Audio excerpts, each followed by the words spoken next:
Hai, kembali lagi di channel YouTube akun Mintara. Semoga Sobat Mintara dalam kondisi sehat dan selalu dalam perlindungan Tuhan Yang Maha Esa. Anyway, untuk video kali ini kita akan bahas tentang penjualan dengan metode angsuran. Pada video sebelumnya, kita sudah mempelajari tentang penjualan kredit. Lalu, apakah bedanya antara penjualan kredit dengan penjualan angsuran? Bukankah keduanya sama-sama menangguhkan pembayaran atau pelunasan pembayarannya ya? Sebelum membahas lebih lanjut tentang penjualan angsuran, kita bahas terlebih dahulu yuk beda penjualan secara kredit dengan penjualan dengan angsuran. Pertama, jika dilihat dari jangka waktu jatuh temponya, maka jatuh tempo penjualan kredit umumnya adalah 30 hari, 45 hari, 60 hari, atau 90 hari sejak tanggal faktur. Sementara untuk penjualan angsuran, jatuh temponya bisa mulai dari 6 bulan sampai dengan 5 tahun. Kedua, jika dilihat dari kepemilikan benda atau barangnya, untuk penjualan kredit, kepemilikan berpindah kepada pembeli saat transaksi penjualan terjadi. Sementara untuk penjualan angsuran, kepemilikan akan berpindah kepada pembeli saat angsuran telah selesai dilunasi.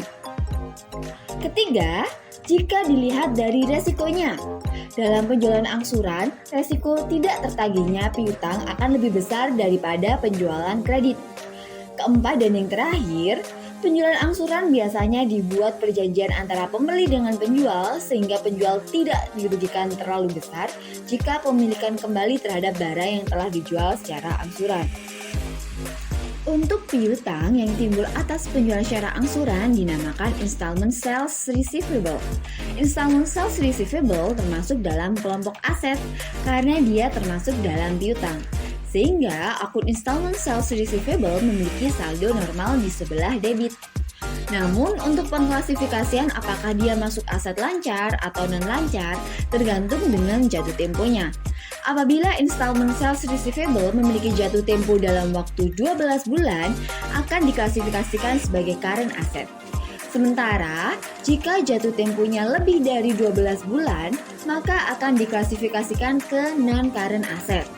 Untuk pelaporannya sendiri, akun installment sales receivable akan dilaporkan di laporan balance sheet atau financial position statement. Dalam setiap penjualan angsuran terdapat bunga yang harus ditanggung pembeli. Jadi, setiap angsuran terdiri dari angsuran pinjaman pokok dan bunga yang dibebankan.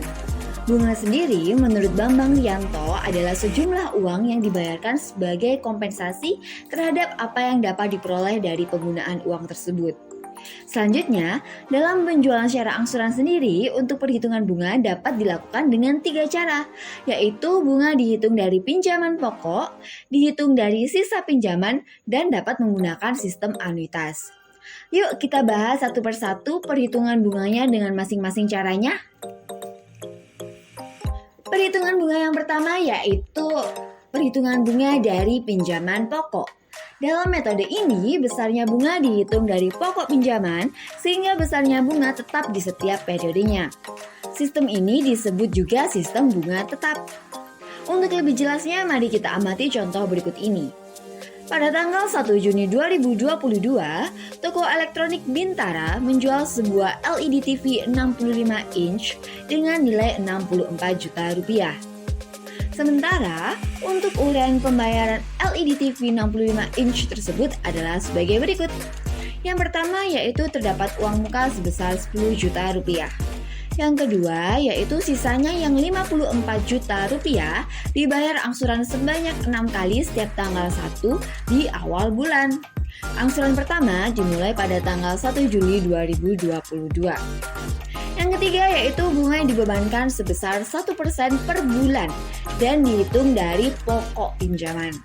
Nah, yang diminta adalah yang pertama buatlah tabel untuk pelunasan angsuran dan yang kedua yaitu catatlah jurnal pada saat transaksi penjualan, pembayaran angsuran dan juga pelunasan angsuran pada 1 Desember. Tabel angsuran terdiri dari kolom tanggal, angsuran pokok pinjaman, bunga, kas yang diterima, dan sisa pinjaman. Pertama, kita harus menghitung nilai angsuran pokok. Untuk menghitung nilai angsuran pokok adalah total pinjaman dibagi dengan jumlah periode angsuran. Untuk soal ini, nilai pinjaman adalah 54 juta dibagi dengan jumlah banyak angsuran yaitu 6 kali. Sehingga nilai angsuran pokok pinjaman adalah 9 juta. Yang kedua, mari kita hitung nilai bunganya.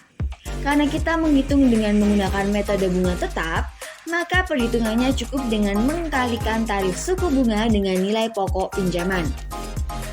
Pada soal ini, tarif bunganya adalah 1%, sementara nilai pokok pinjaman adalah 54 juta. Sehingga perhitungan nilai bunga adalah 1% dikalikan 54 juta, dan hasilnya adalah Rp540.000. Sehingga apabila kita susun tabel pelunasannya adalah sebagai berikut. Nilai kas yang diterima atau dibayar diperoleh dari nilai angsuran pokok pinjaman ditambah dengan bunga. Sementara nilai sisa pinjaman diperoleh dari nilai sisa pinjaman awal dikurang dengan angsuran pokok pinjaman. Sementara jika kita catat jurnalnya, maka jurnal untuk tanggal 1 Juni 2022 saat transaksi adalah sebagai berikut. Karena transaksi yang terjadi adalah penjualan angsuran, maka nilai installment sales receivable akan bertambah di sebelah debit 54 juta rupiah. Sementara diterimanya uang muka berupa kas 10 juta rupiah akan menambah posisi cash di sebelah debit sebesar 10 juta rupiah. Selanjutnya, nilai penjualan sebesar 64 juta rupiah akan menambah nilai installment sales di sebelah kredit yaitu sebesar 64 juta rupiah. Selanjutnya, untuk pencatatan transaksi tanggal 1 Juli yang merupakan pembayaran angsuran yang pertama adalah sebagai berikut. Dikarenakan adanya pelunasan piutang penjualan angsuran, maka akun installment sales receivable akan berkurang di sebelah kredit sebesar 9 juta rupiah. Selanjutnya, karena kita menerima pendapatan bunga atas adanya penjualan angsuran, maka akun interest revenue akan bertambah di sebelah kredit sebesar Rp540.000. Sehingga nilai kas yang diterima pada pembayaran angsuran sebesar Rp9.540.000 akan menyebabkan akun cash bertambah di sebelah kredit sebesar Rp9.540.000. Karena nilai bunga dan pokok angsuran selalu sama, maka jurnal yang dibuat saat pelunasan piutang angsuran juga sama saat pembayaran angsuran. Yang kedua, perhitungan bunga dari sisa pinjaman. Bunga dalam metode ini dihitung berdasarkan sisa pinjaman pada awal periode angsuran. Jumlah bunga dalam metode ini semakin lama semakin menurun. Sistem ini sering disebut sebagai sistem bunga menurun. Untuk lebih jelasnya, mari kita amati contoh berikut ini.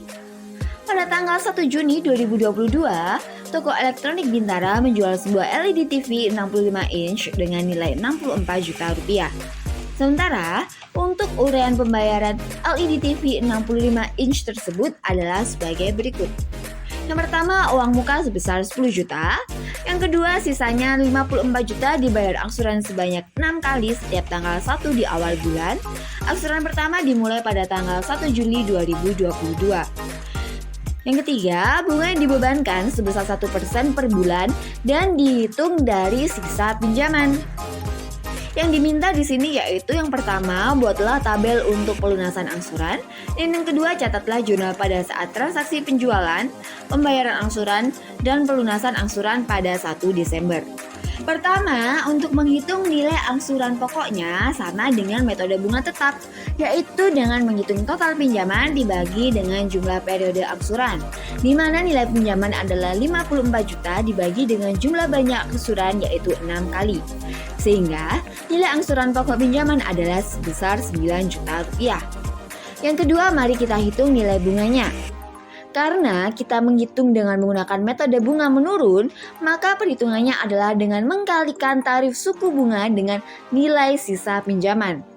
Pada soal ini, perhitungan bunga pada pembayaran angsuran 1 Juli 2022 adalah dengan mengkalikan tarif bunga yaitu 1% dengan sisa pinjaman pada awal bulan yaitu 54 juta rupiah.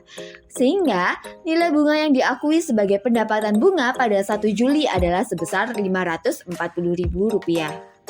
Sementara, untuk perhitungan bunga pada pembayaran angsuran 1 Agustus 2022 adalah dengan mengkalikan tarif bunga yaitu 1% dengan sisa pinjaman sebesar 45 juta, di mana 54 juta dikurangi dengan angsuran pokok pinjaman 9 juta. Sehingga nilai bunga yang diakui sebagai pendapatan bunga pada 1 Juli adalah sebesar Rp450.000. Sehingga apabila kita susun tabel pelunasannya adalah sebagai berikut. Dari tabel tersebut dapat kita amati bahwa nilai bunga di setiap bulannya selalu mengalami penurunan. Sementara jika kita catat jurnalnya, maka jurnal untuk tanggal 1 Juni 2022 saat transaksi adalah sebagai berikut. Karena transaksi yang terjadi adalah penjualan angsuran, maka nilai installment receivable akan bertambah di sebelah debit sebesar Rp54 juta. Sementara diterimanya uang muka berupa kas Rp10 juta akan menambah posisi cash di sebelah debit sebesar Rp10 juta. Selanjutnya, nilai penjualan sebesar Rp64 juta akan menambah nilai installment sales bertambah sebesar Rp64 juta di sebelah kredit. Selanjutnya, untuk pencatatan transaksi tanggal 1 Juli yang merupakan pembayaran angsuran yang pertama adalah sebagai berikut. Dikarenakan adanya pelunasan piutang penjualan angsuran, maka akun installment sales receivable akan berkurang di sebelah kredit sebesar Rp9 juta. Selanjutnya, karena kita menerima pendapatan bunga atas adanya penjualan angsuran, maka akun interest revenue akan bertambah di sebelah kredit sebesar Rp540.000. Sehingga nilai kas yang diterima pada pembayaran angsuran sebesar Rp9.540.000 akan menyebabkan akun cash bertambah di sebelah kredit sebesar Rp9.540.000. Sementara untuk jurnal saat pelunasan tanggal 1 Desember adalah sebagai berikut. Nilai installment sales receivable akan berkurang di sebelah kredit sebesar Rp9 juta dan karena ada pertambahan nilai pendapatan bunga sebesar Rp90.000, maka akun interest revenue akan bertambah sebesar Rp90.000 di sebelah kredit. Sehingga nilai kas yang akan diterima sebesar Rp9.090.000 dan hal ini akan kita catat dengan mendebit akun cash sebesar Rp9.090.000. Yang terakhir adalah perhitungan bunga dengan sistem anuitas. Dalam rumus anuitas akan diketahui besarnya angsuran setiap periode sama namun dengan bunga yang semakin menurun. Berikut rumus anuitasnya. Nah, di sini PMT merupakan anuitas atau nilai angsuran. PV adalah present value atau nilai pinjaman. PVIVA merupakan tabel PVIVA sesuai dengan bunga dan jangka waktu. I merupakan interest atau bunga, dan R merupakan jangka waktu. Untuk lebih jelasnya, mari kita amati contoh berikut ini. Pada tanggal 1 Juni 2022, toko elektronik Bintara menjual sebuah LED TV 65 inch dengan nilai Rp64 juta. Sementara untuk uraian pembayaran LED TV 65 inch tersebut adalah sebagai berikut. Uang muka sebesar Rp10 juta. Kemudian sisanya yang Rp54 juta dibayar angsuran sebanyak 6 kali setiap tanggal 1 di awal bulan. Angsuran pertama dimulai pada tanggal 1 Juli 2022. Dan bunga yang dibebankan sebesar 1% per bulan dan dihitung dengan sistem anuitas. Nah, yang diminta adalah yang pertama, buatlah tabel untuk pelunasan angsuran. Yang kedua, catatlah jurnal pada saat transaksi penjualan, pembayaran angsuran, dan pelunasan angsuran pada 1 Desember. Pertama, untuk menentukan nilai kas yang diterima dengan menggunakan rumus PMT adalah dengan menentukan PV-nya. Karena PV merupakan nilai nominal pinjaman, maka nilai PV atau present value adalah Rp54 juta. Lalu, untuk menentukan PVIVA-nya dapat kita lihat di tabel untuk nilai bunga 1% dan jumlah N-nya adalah yang 6 karena angsuran akan dilakukan sebanyak 6 kali sehingga nilai PVIVA-nya adalah 5,7955. Sehingga nilai angsuran atau kas yang diterima akan ketemu Rp9.317.573,98. Nah, sekarang kita coba dengan rumus yang kedua. Diketahui untuk PV-nya adalah sebesar 54 juta rupiah dan bunga atau I-nya adalah sebesar 1%. Kemudian, jangka waktu angsuran adalah 6 kali, sehingga nilai N adalah 6. Nah, kalau dimasukkan ke dalam rumus adalah sebagai berikut. Dan nilai anuitasnya akan ketemu Rp9.317.611,80. Nah, ternyata dengan menggunakan kedua metode tersebut akan menghasilkan nilai yang angsuran yang hampir sama. Hal ini dikarenakan adanya pembulatan angka desimal. Nah, apabila kita susun perhitungan di dalam tabel pelunasan angsuran akan sebagai berikut. Berbeda dari tabel perhitungan angsuran sebelumnya, yang mana nilai kas yang diterima merupakan total dari angsuran pokok ditambah dengan bunga. Pada metode anuitas, nilai pokok pinjaman angsuran merupakan nilai kas yang diterima dikurangi dengan bunga, di mana bunga di sini diperoleh dari tarif suku bunga dikalikan dengan sisa pinjaman. Sementara jika kita catat jurnalnya, maka jurnal untuk tanggal 1 Juni 2022 saat transaksi adalah sebagai berikut. Karena transaksi yang terjadi adalah penjualan angsuran, maka nilai installment receivable akan bertambah di sebelah debit 54 juta rupiah. Sementara diterimanya uang muka berupa kas 10 juta akan menambah posisi cash di sebelah debit 10 juta rupiah. Selanjutnya, nilai penjualan sebesar 64 juta rupiah akan menambah nilai installment sales bertambah sebesar 64 juta di sebelah kredit.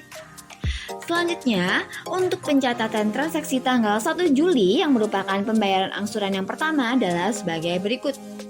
Dikarenakan adanya pelunasan piutang penjualan angsuran, maka akun installment sales receivable akan berkurang di sebelah kredit sebesar Rp8.777.611,80. Selanjutnya, karena kita menerima pendapatan bunga atas adanya penjualan angsuran, maka akun interest revenue akan bertambah di sebelah kredit sebesar Rp540.000. Sehingga nilai kas yang diterima pada pembayaran angsuran sebesar Rp9.317.611,80 menyebabkan akun cash bertambah di sebelah kredit sebesar Rp9.317.611,80. Sementara untuk jurnal saat pelunasan tanggal 1 Desember adalah sebagai berikut. Nilai installment sales receivable akan berkurang di sebelah kredit sebesar Rp9.225.358,22 dan karena ada pertambahan nilai pendapatan bunga sebesar Rp22.253,58, maka akun interest revenue akan bertambah sebesar Rp92.253,58 di sebelah kredit. Sehingga nilai kas yang akan diterima sebesar Rp9.317.611,80 dan hal ini akan kita catat dengan mendebit akun cash sebesar Rp9.317.611,80. Nah, sampailah pada ujung video kali ini. Nah, dari penjelasan tadi dapat kita tarik kesimpulan bahwa penjualan kredit dengan angsuran merupakan jenis penjualan yang berbeda, baik jika dilihat dari jangka waktu jatuh temponya maupun dengan resiko gagal bayar yang akan dihadapi. Sementara itu, dalam penjualan angsuran, untuk menghitung bunga angsuran dapat dilakukan dengan 3 metode, yaitu metode bunga tetap, bunga menurun, dan juga anuitas. Oke, sampai jumpa Sobat Bintara, sampai bertemu di video-video asik lainnya. God bless you, see you.